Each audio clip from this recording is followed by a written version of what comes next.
May 3rd. Don Richardson. When tested, sometimes we have to speak up to see God show up.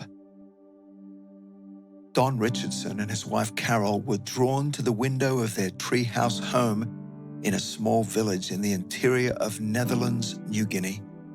On the ground below, someone wailed, and on their shoulders, several Sawi natives carried a limp body. In the distance, a single voice cried out the news: "Warahai is dead." Richardson went to the house where the Sawi had taken Warahai's body. Sobbing friends and relatives crowded around him.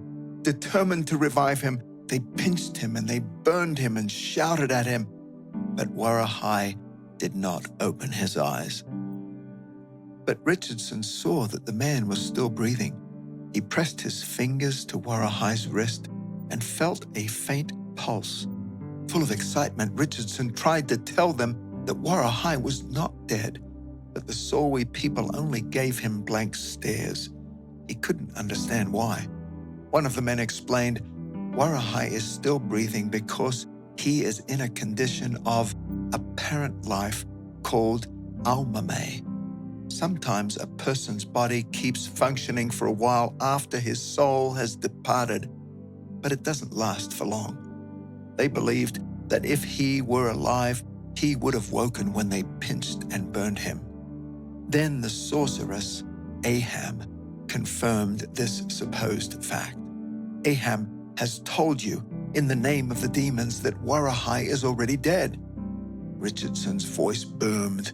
"In the name of Jesus, I tell you, he is still alive.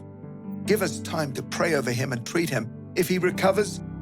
Richardson hesitated for a moment, looking at the cold, lifeless-looking body, but he continued, "If Warahai recovers, if he actually opens his eyes and talks to you and takes food, then you will know I have told you the truth about Jesus.